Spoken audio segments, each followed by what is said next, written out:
Sentar.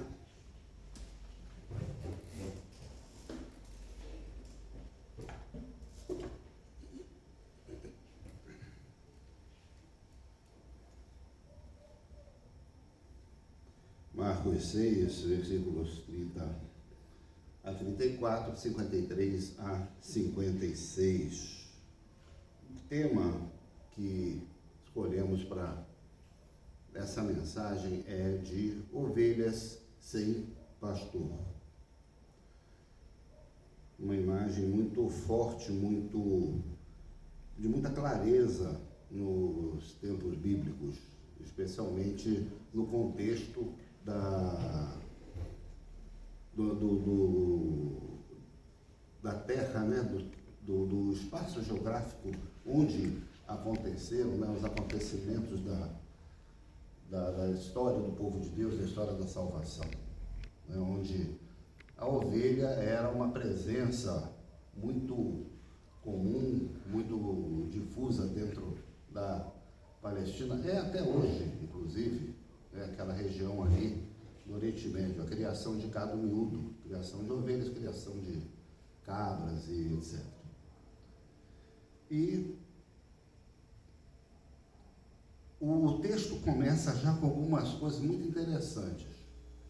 Logo no começo a gente lê aqui assim: voltaram os apóstolos. Voltaram os apóstolos.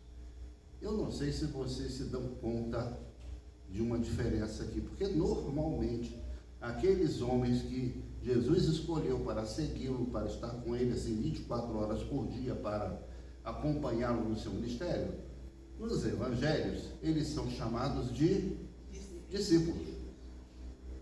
Discípulos. Mas aqui aparece essa palavra apóstolos. Por quê? Eram as mesmas pessoas? Praticamente sim. Né? Teve até alguns outros apóstolos que não estavam aqui. O apóstolo Paulo, por exemplo, o apóstolo Barnabé, etc. Mas eles são chamados de apóstolos aqui. Por quê?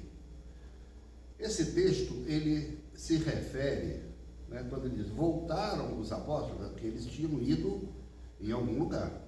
Se eles voltaram é porque eles estavam retornando de uma missão que Jesus tinha dado aos seus discípulos, de irem de 2 em 2 pelas cidades da Galileia, visitando essas cidades, pregando o evangelho do reino de Deus. E deu um prazo para eles então percorrerem as cidades e de lá então retornarem para uma conversa, para uma etapa de partilha, de avaliação, de apresentar os sucessos e os fracassos, né, as dificuldades encontradas e aquilo também que facilitou a sua missão. Quer dizer, era um momento de reencontro de pessoas que tinham andado em viagem por outros lugares, enquanto Jesus ficou na cidade. E a palavra apóstolo vem de um verbo grego que quer dizer enviar. Então, apóstolo quer dizer emissário, pessoa que é enviada para algum lugar. Então, nessa condição aqui, o texto grego utiliza como se fosse assim: voltaram os que foram enviados para a presença de Jesus. E a palavra utilizada é justamente a palavra apóstolo. É esse o sentido que tem aqui. Não é um título de prelazia, um título religioso, né? Apóstolo fulano de tal. Não é uma propriedade de cada um deles. É uma condição que eles estavam vivenciando na sua experiência, né? Os discípulos, eles por alguns momentos viraram apóstolos, depois viraram discípulos novamente, até o dia de Pentecostes, quando aí sim eles foram, né, efetivamente enviados a testemunhar de Jesus, antes um pouco, né, na ascensão de Jesus, Quando ele diz, então sereis minhas testemunhas em Jerusalém, na Judéia e Samaria, até o confim da terra. Mas, então, esses homens que tinham percorrido as cidades, né, vieram, então, relatar a Jesus tudo que eles tinham feito, tudo que eles tinham ensinado, tudo que eles tinham presenciado, compartilhando as suas experiências. E esse momento de avaliação, ele é um momento importante, um momento que tem que ser realizado meio que assim, a portas fechadas, não é? Tem que ser um momento bastante particular, onde cada um possa se abrir, possa relatar tudo o que aconteceu, não é? Isso acontece principalmente nas organizações, não é? A gente, às vezes, tem um determinado programa de ação, algum evento, alguma operação, alguma coisa, depois disso é fundamental essa etapa de avaliação, não é? Às vezes ela é um pouco negligenciada, mas qualquer organização sabe que precisa avaliar aquilo que é feito. E esse momento de avaliação, muitas vezes, ele tem que ser fora da rotina do dia a dia da organização. Com Jesus não era muito diferente. Ele queria ter esse momento de particular com seus discípulos. Então ele disse, venham repousar um pouco à parte num lugar deserto. Não é? Para ter justamente essa tinha que ser fora da cidade. Dentro da cidade não era possível, porque na porta da casa onde Jesus morava, onde ele estava lá com os discípulos, a demanda, a movimentação era constante. E aqui me chamou a atenção uma segunda expressão utilizada pelo evangelista Marcos. Ele diz o seguinte, porque eles não tinham tempo nem para comer. Não tinham tempo nem para comer. Eu preguei outro dia sobre um texto que falava a mesma coisa, e eu fui conferir, capítulo 2, Marcos 2, quando Jesus começou seu ministério e as pessoas o procuravam, e os parentes de Jesus, inclusive, ficaram muito preocupados com ele, porque eles não tinham tempo nem para comer. Isso mostra a importância não só de se alimentar, é claro, né? Nosso corpo precisa se alimentar, isso é óbvio, mas muito mais do que isso, porque o tempo, o comer aqui não é simplesmente fazer uma refeição, era o tempo deles também se reunirem, eles também partilharem um alimento e partilharem coisas, porque quando a gente almoça ou janta ou faz uma refeição com alguém, esse momento, além do momento gastronômico que possa ser, ou nem tanto, é um momento de troca, é um momento de convivência, não é? Então, esse comer é mais do que isso. E Jesus dava uma grande importância para esse momento de comer com outras pessoas. Não só ele, isso era da cultura, e é até hoje da cultura do Oriente Médio. Convidar uma pessoa para comer, né, junto com você, estabelece um laço, estabelece uma relação, não é? É totalmente diferente da nossa condição aqui, que eu, por exemplo, que almoço todos os dias fora de casa, né, lá no restaurante do meu trabalho, eu posso estar dividindo a mesa com pessoas absolutamente desconhecidas, até porque é um lugar de grande circulação de pessoas de todo o país, né? Às vezes eu almoço lá com um indígena, às vezes eu almoço com um policial, às vezes eu almoço com um colega, não sei com quem eu vou estar à mesa no momento que eu vou almoçar. É onde tiver lugar para sentar, eu colocar meu prato e dificilmente estabeleço um vínculo, um laço, né, algo assim comum com aquela pessoa que está ali. Não era assim com Jesus.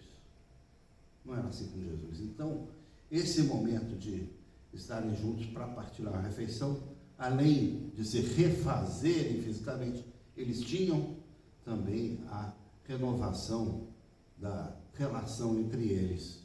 E não foi à toa, isso eu conversando hoje com nosso casal Jorge e Janilene Parca, eu pude compartilhar com eles. Não foi à toa que o último momento de Jesus com todos os seus discípulos reunidos foi justamente uma refeição. Foi justamente uma refeição. E foi tão marcante que ele pediu que essa refeição fosse permanentemente repetida até o dia da sua volta. Não é?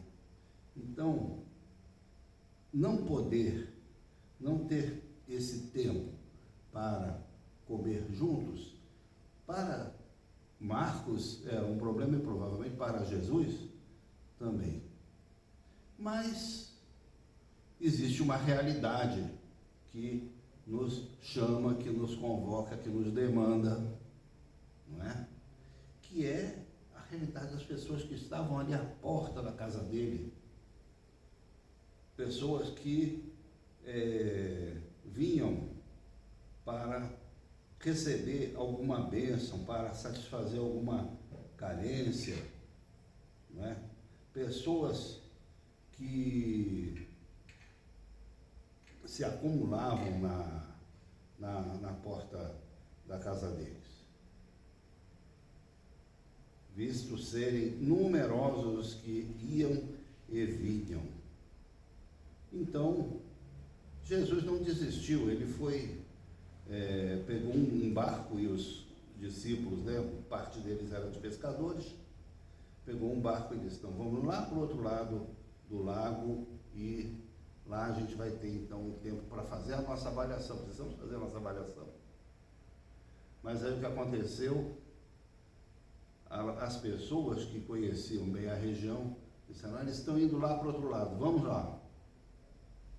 E fizeram o percurso pela margem, né, e de todas as cidades. Eles chegaram lá antes deles.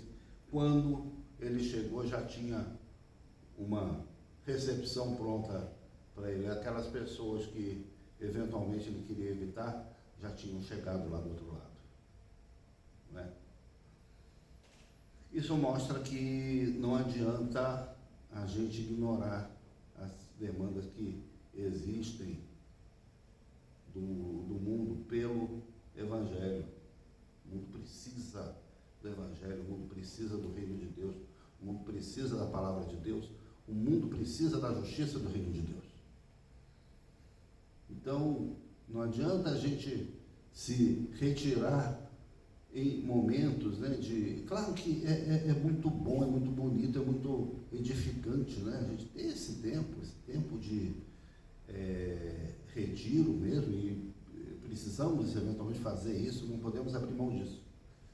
Mas o fato é que o mundo clama pelo reino de Deus, a gente precisa ter sempre isso em mente.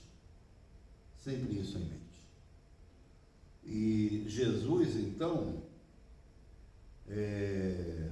ele poderia ter ficado profundamente aborrecido, né, com aquilo. Ele disse: não é possível. Eu peguei um barco aqui, vim para esse lado de cá, para ter um tempo, para fazer a minha avaliação com os meus discípulos, e esse pessoal chegou antes de mim, eu não consigo ficar livre deles, mas a atitude de Jesus não foi essa. A atitude de Jesus foi, então, exatamente o que dá título à nossa mensagem, né? Ao desembarcar, viu Jesus uma grande multidão e compadeceu-se deles, porque eram como ovelhas que não têm pastor. Ovelhas que não têm pastor. Ele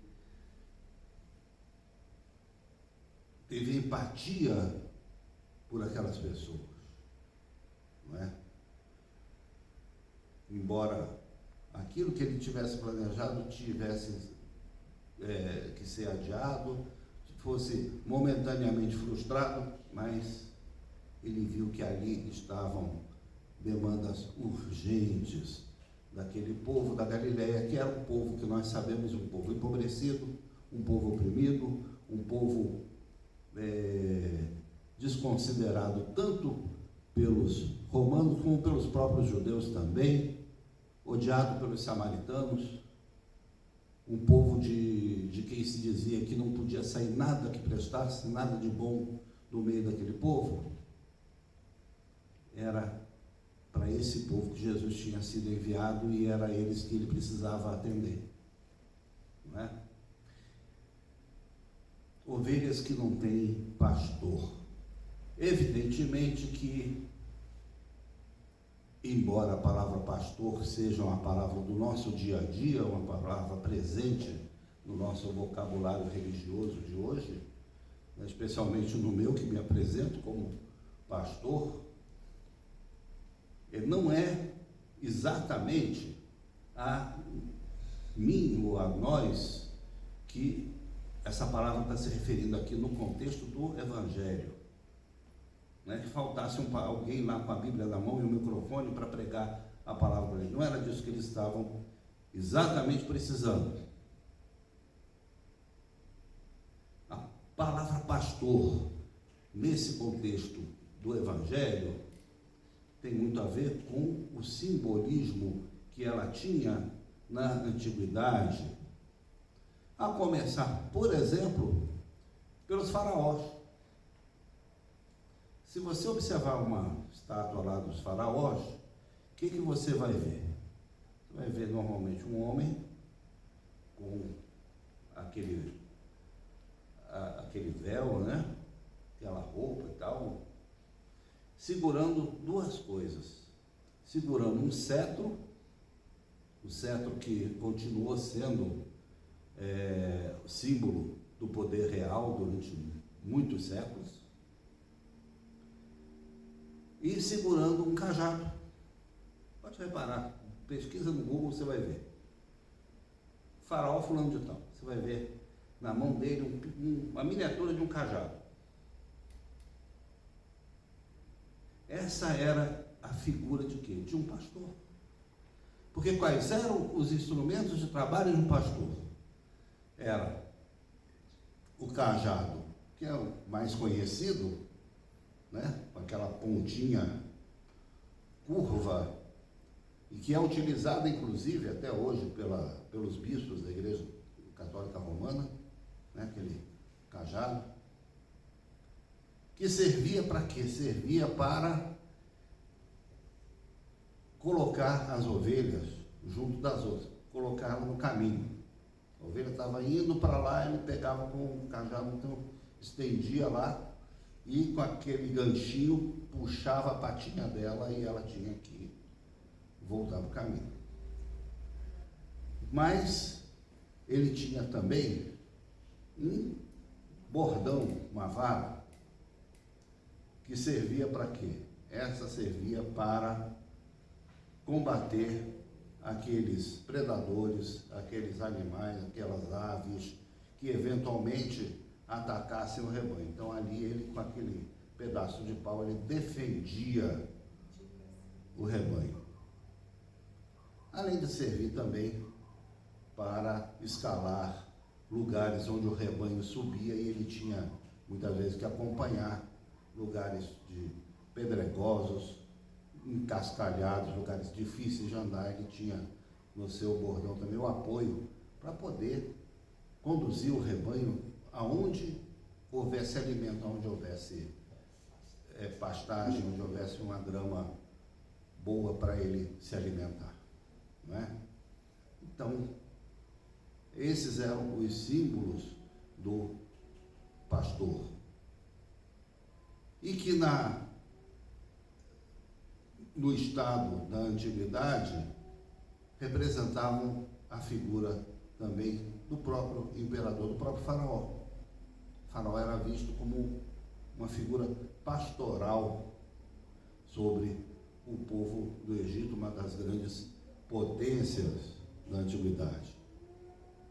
Os judeus, os hebreus conheciam bem esse simbolismo porque passaram parte da sua história justamente nesse contexto ali, naquele nordeste da África.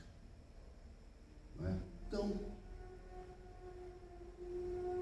o que o povo queria era alguém que não só cuidasse da sua segurança, né, da sua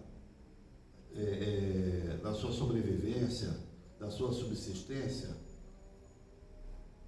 como também mantivesse as pessoas dentro de um mínimo de disciplina, de convivência, né? Esse era o papel do cajado, manter as pessoas, manter as ovelhas do rebanho juntinhas, sem cada uma se espalhar para um canto, e ao mesmo tempo a proteção do pastor era essa, de defender contra os inimigos, aqueles que queriam se alimentar, queriam destruir o rebanho. E era isso que eles não tinham. E viam exatamente na figura de Jesus essa figura. Essa imagem ela é justamente reforçada, né, quando nas epístolas nós vemos que Jesus mesmo falando, né, que um dia haverá um só rebanho e um só pastor. Ele é o nosso pastor. No Antigo Testamento, essa imagem também ela aparece muito nítida no Salmo 23, que tem uma riqueza artística muito grande. É um salmo atribuído a Davi, e provavelmente foi Davi mesmo que escreveu. Porque Davi era o quê?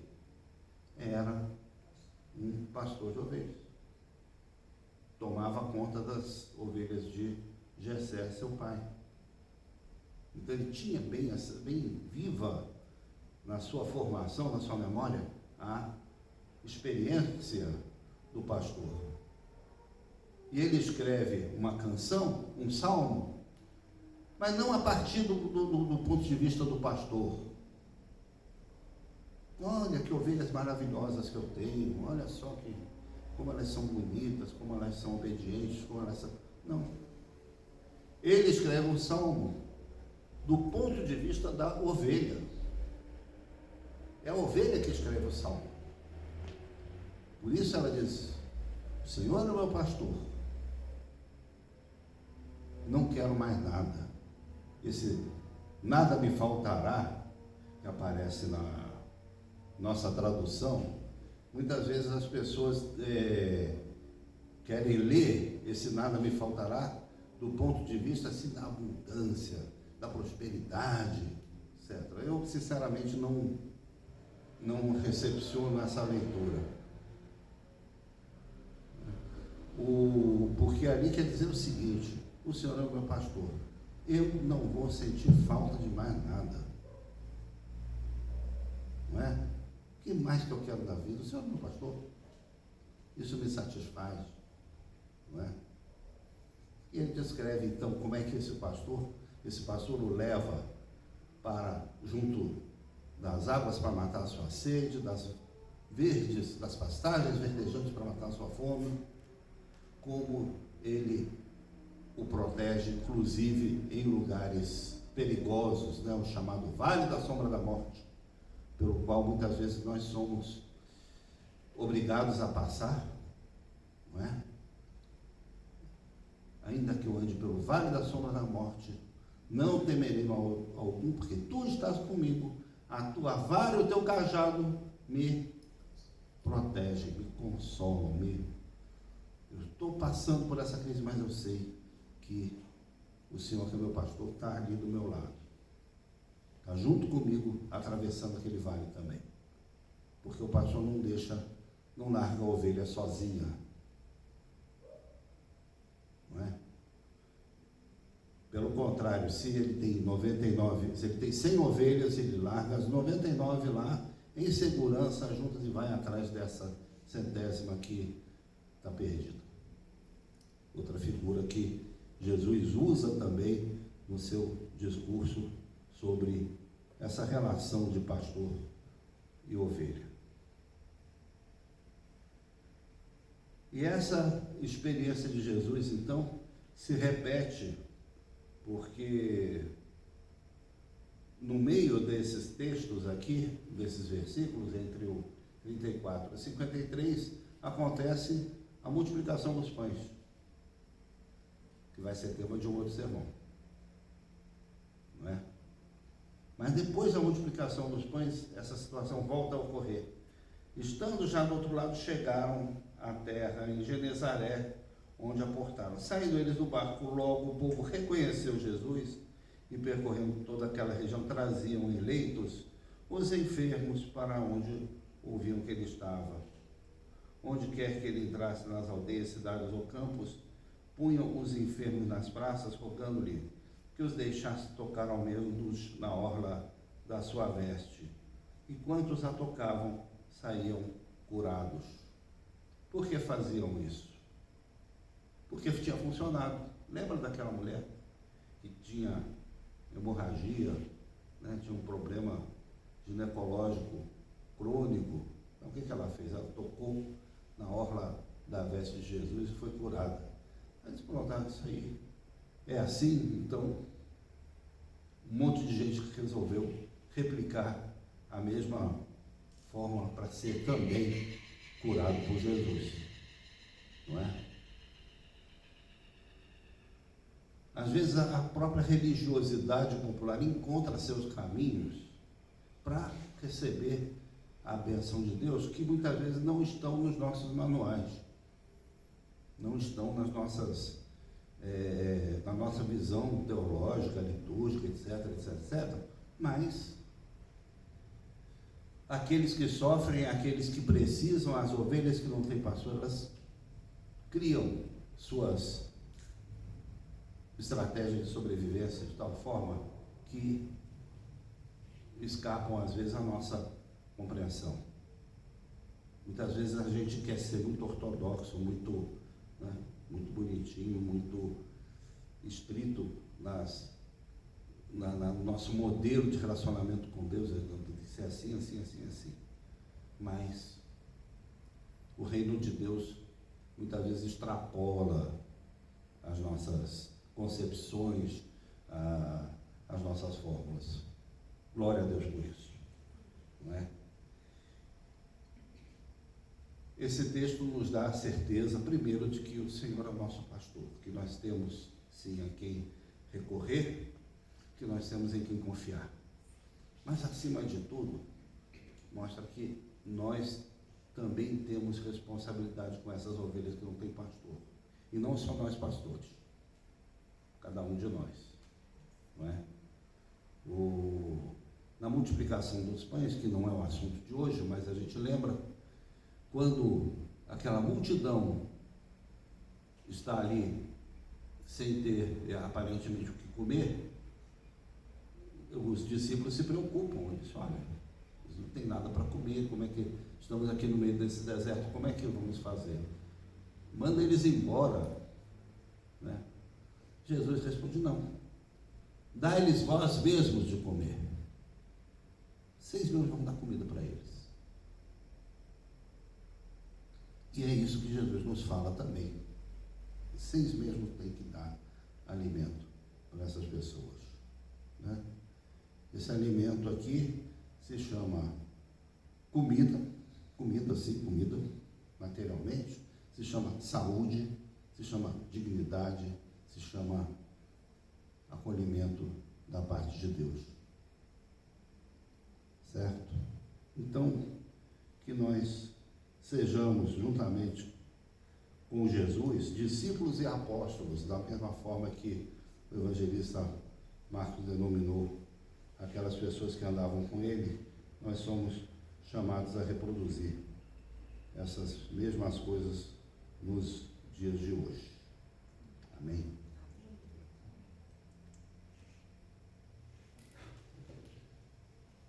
vamos nos lembrar também do nosso